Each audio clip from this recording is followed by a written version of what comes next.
Welcome to another episode of Be Tailored, where we're going to be dedicating this video to rebuilding our Nissan 240SX power steering pump. Now this is off an S13, I believe it's a KA power steering pump. With rebuilding this motor, I noticed, or not rebuilding the motor, but rebuilding this car, I noticed that after the rebuild there's quite a bit of fluid all over the motor, and I have a sneaking suspicion that it's the power steering pump, as it's just soaked in all these kinds of fluids and stuff and dirt. So we're going to take the time to rebuild it. I've kind of looked online and I haven't been able to find very many resources out there as far as videos rebuilding this, so that's what we're going to be covering today with the help of Desiree. So the first order of business is getting the power steering pump out of the car. Now the next part of the step is to try to get this pulley off. Now we were able to do that thanks to Desiree's idea of putting it inside this wooden block here. One thing you'll have to do is maybe set a nice size screwdriver in there in this hole where the mounting bolt goes so that the pulley doesn't move over. And then take a breaker bar, I think it's a 17 mil bolt, and apply a lot of force, and it's going to take some strength to break that nut loose, but we finally got it loose. It's a locking nut that holds it on, so be prepared. Insert Lion King song here. So Desiree's feeling pretty confident in rebuilding his power steering pump. Honestly, the rebuild kit that we got from Gates doesn't give you a whole lot of directions. The only thing it gives you is a big diagram of everything blown out. So we're going to use that to rebuild everything. The most crucial step that I've found in write-ups on this rebuild, or power steering rebuild kits, is that you need to take note of the vanes inside the pump itself. So that's the biggest thing we're going to take away from all those write-ups, and let you guys know that that's something to take note of. I need stuff to clean this. Please. So Desiree's going to go ahead and take some time to clean off all the little dirt that she can get to throughout the process. When I was reading up a little bit on how to rebuild this, one of the things a lot of the forums that had at least something on them said that you need to make sure you put these bolts back in the right order that you took them out. So try and line it all up in the order. That way you put them back correctly. Don't ask me why, I have no idea. It's just what they said to do, so I'm gonna do it. So like most of these episodes, this is kind of all backyard build, working with what we have here. So one of the things that I thought was important was setting up a kind of a workbench to keep everything organized instead of working on the ground. So we kind of have this makeshift workbench. Should work pretty nice.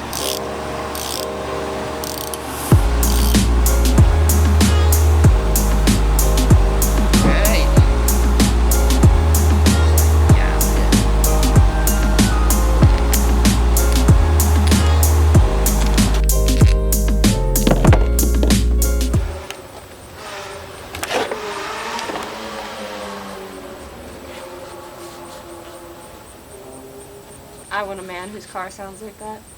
No, you don't. I know. Ow. You okay? Mm-hmm.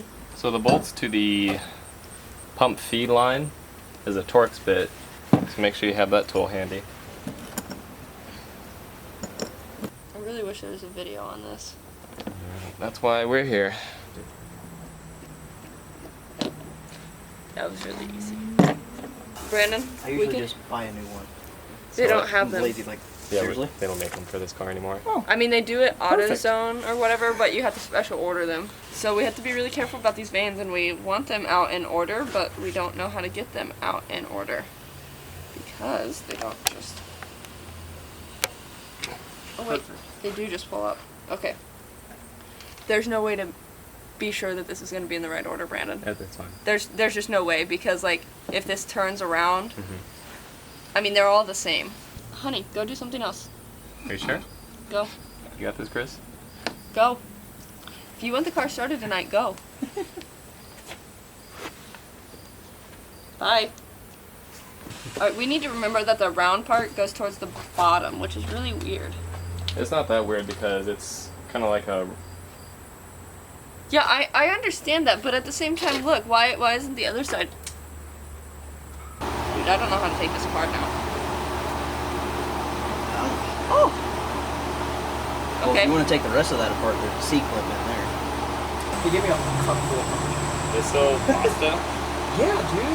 Their chicken Alfredo is amazing. There might be another C clip, I don't see one. like somewhere else.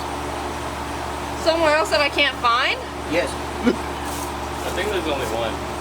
There's only the one. Yeah. There's It probably instructions. comes out that way. Yeah, there's a diagram. It probably comes out that way. Then it'll make a pump for another car that's like the same. Nothing.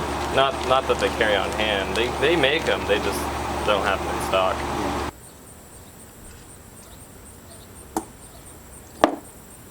It says not to use metal.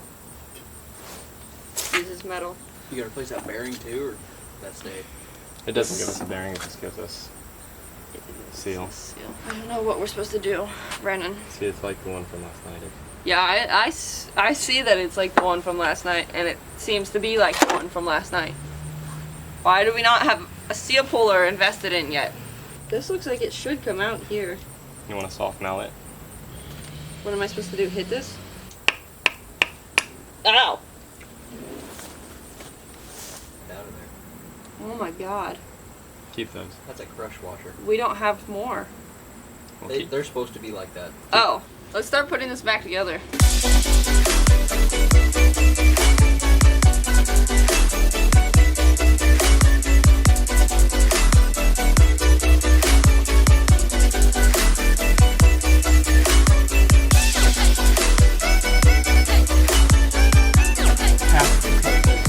Have it. Guess what, Brandon? Chicken butt. I took a power steering pump apart and put it back together. Tell the camera. That's what I just did. Did you put those crush washers in? Pressure washers. Crush washers. Oh, crush washers. Yeah, I had to take it apart. I need the help of someone who's stronger than me, not because they are a man, but because I'm not very strong. Yeah, I can't get it anymore. Alright, so there's a lot going on. Desiree just got done finishing rebuilding the power steering pump. Hopefully everything went well. We didn't have many directions to go on, so I'm not sure that I could have even done it much better than she did. But that's done. We've got Mood Taz here working on the headlights, and Chris down there underneath Carol with Desiree trying to get the exhaust out of the car so that we can put it in the Teal 240. There's a lot of people working on cars, and there's a lot going on because we're trying to get this car started tonight. So if we get it started tonight, we can put it all back together and finally get this thing driving and get it out of here. Got it. Wow! It's actually in better shape than I thought it was. How are you doing, Taz? Great. Starting to look like half a car now. It does. It's a That's how they do those unboxings. Odo Misham. Odo Hissam. Ooh. Wow.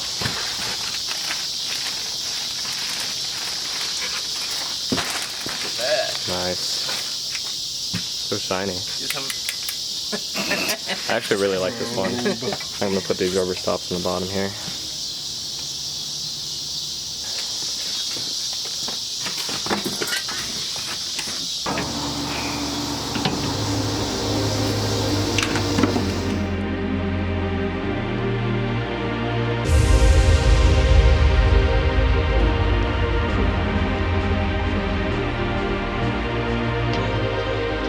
So I want to apologize for not quite finishing out that last video like properly or anything like that. We were pretty excited to get the motor started. We gotten a lot done, finished installing everything we needed to start the motor. Radiator, intercooler, shroud, the whole 9 yards. But when we went to go start the car, nothing happened. The fuel pump didn't prime. We didn't hear any relays click or anything like that. So that was a bit disappointing, but maybe it's a good thing it didn't start. But something that came to mind was when after I had wrecked the red 240 Carol, I had the same problem. The car didn't want to start. I did hear a few relay clicks when I went to go turn the key to start it, but nothing happened. The fuel pump didn't prime, and the fuel pump was hardwired to the batteries, so that shouldn't have been an issue. I thought maybe it was something with the chassis harness, something getting pinched. But it's weird that it's not working once the motor was installed in here. You know, we had no problems with the engine or the transmission harness, so everything in here should be good unless there's some kind of wire cut that's really important that I haven't seen yet. I really dislike chasing down electrical stuff like that. So one thing I thought about is it might be something with the ECU. That's kind of the main computer that controls everything. So luckily I still have my stock ECU from my first SR swap. I still have that ECU I can try to plug in and see if anything happens. If it does, it's an easy fix, but we have to send our ECU back to Martin to see if he can work his magic on it. So fingers crossed, maybe we'll get it on the first try. Who knows? So let's give it a try. So like I said, there was a lot that we got done. It's all there pretty much, although it's not the tidiest install. I think I can go back through and tighten everything down. We were just really excited to start it because it's just something I've been looking forward to for about 3 months now. Unfortunately, like I said, I think it's some kind of electrical issue, whether it's some ground, maybe a relay, maybe even just the ECU inside the car, but she looks good. Hopefully it's something easy, but we'll give these first few tries a go and see what happens. So yesterday was kind of weird. I apologize. I didn't quite get to film anything of what I did. I had to leave a little early, but I did plug in the new ECU, or the old one, and try to turn the key. Nothing happens. I'm not sure if I explained it earlier, but when I turn the key forward into the on position, chiming bell rings, but when I go to turn the car on, I don't hear the fuel pump prime. I don't hear car cranking over. Actually, I don't hear the fuel pump prime when I turn the car in the on position, the key in the on position. So, looked over at the ignition column, and of course I have a plug-in switched. So when I go to turn the key, of course nothing's gonna happen because the ignition switch isn't sending the right signal. So I've got the ignition switch here, comes out to this wiring plug here. And these two guys are disconnected, so I'm gonna connect these up and then we'll see if she wants to turn over. Moment of truth.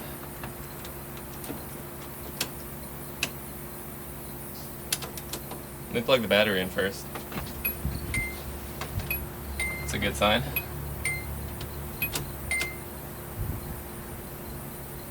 I can hear some relays kicking on. Alright. Still nothing. So good news, I did find that the fuel pump fuse was missing underneath the hood. So replace that, and it looks like I'm getting some sound from the fuel pump, which is good. It doesn't sounds like it hasn't been used in quite a while, but let me give you a listen.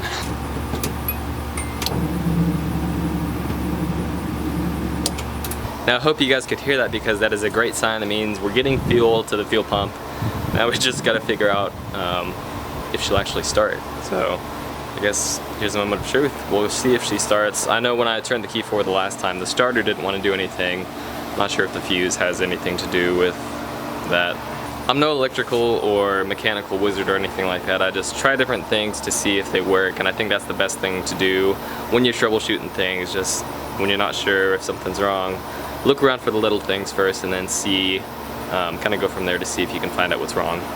Alright, here we go again.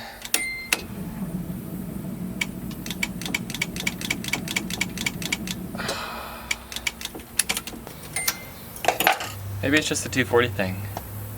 240 just like to be broken. Alright, so I found a missing relay, looks like, so I plugged that in. And we're gonna give it one more try before we call it quit today. Cross your fingers.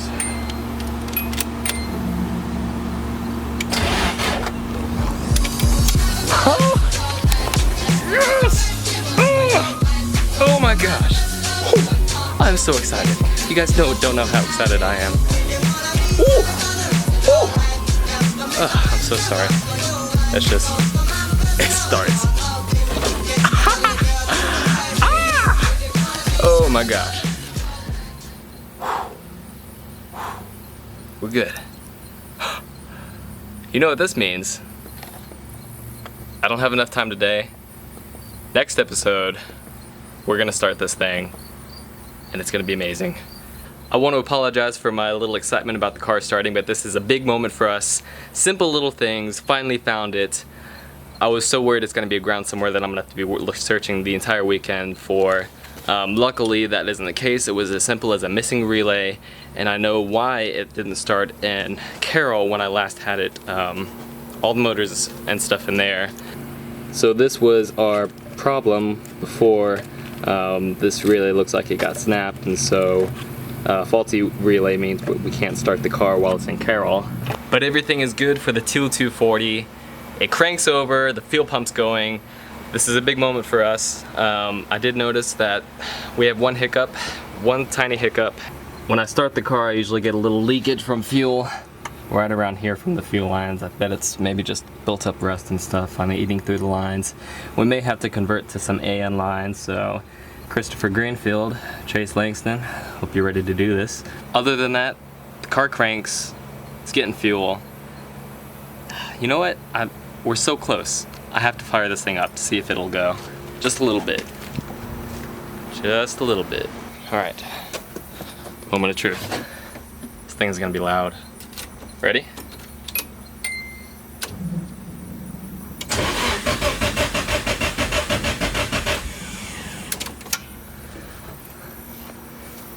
Alright. Cranks over well enough. It's not gonna start. I bet it's not getting enough fuel. It's all just kind of leaking out of those lines. So this is a great stopping point. Sorry to leave you guys on a cliffhanger, but I really want to try to figure these things out before we kind of get the car rolling. Let me know if there's anything that you guys want to see. If you got something out of this at all, make sure to hit that like button. If you aren't subscribed, make sure you hit that red button to stick around for the build. I'd love to see you around. Let me know in the comments section if you guys have any suggestions, anything you'd want to see at all. I will see you guys next time. Have a great day.